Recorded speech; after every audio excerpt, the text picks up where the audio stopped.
Hello pork mates, it's me again, Drew Domingo. Happy Easter nga pala sa mga Christian friends ko and mga supporters dyan na Christian. Meron na kayong idadagdag na putahe for this Easter. Today, papakita ko sa inyo paano ko ginawa itong baked bangus na nasa harapan ko. And here is the fun fact. Hindi ko ito natitikman talaga before sa Pinas. Dito ko na lang natikman nung huling gumawa ako. So, wala akong idea kung anong lasa nito exactly sa Pilipinas.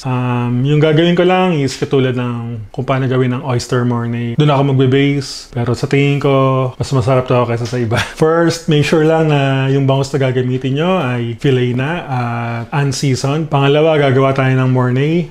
Yung mornay, tulad sa nabanggit ko, ito yung ilalagay sa oyster or kaya sa tahong na binibake din. So, dito ko binasa yung baked bangus ko. So, to make a proper mornay, unang-una gagawa ako ng roux. Pinaghalo siyang butter and flour, equal parts. Lulutuin nyo lang together at mas matagal, mas magiging dark siya. Kaya meron tayong brown roux tsaka dark roux. Pero kung white sauce ang gagawin nyo, normal roux lang ang kailangan. And then kahit maparami yung gawa nyo ng roux, pwede nyo siyang itabi, i-freeze nyo, or ilagay nyo sa ref for later use. And then after roux, gagawa tayo ng bechamel. I think familiar na kayo doon, lalo na kung nakagawa na kayo ng lasagna. Ito yung nilalagay sa lasagna sheet in between, kasama ng minced beef. And then, to make a mornay, gagawa ka ng bechamel. And then, dadagdagan mo ng parmesan cheese. Or yung Gruyere, okay din. Di ko lang siya ma-pronounce, kaya parmesan ang ginamit ko. By the way, matagal-tagal din yung huling post ko, no?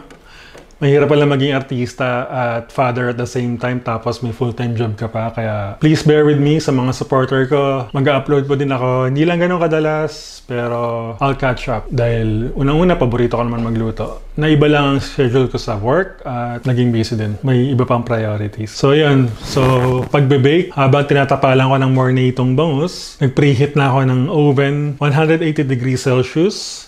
And then isasalang ko lang yung bangus for 20 minutes hanggang sa maluto na yung loob. After 20 minutes, ang gagawin nyo, i-grill nyo na siya hanggang sa maging brown. And then, luto na yan. Ready to serve na. Mas maganda kung kakainin nyo siya immediately kasi doon siya nababagay. Hindi siya masarap na malamig. Okay?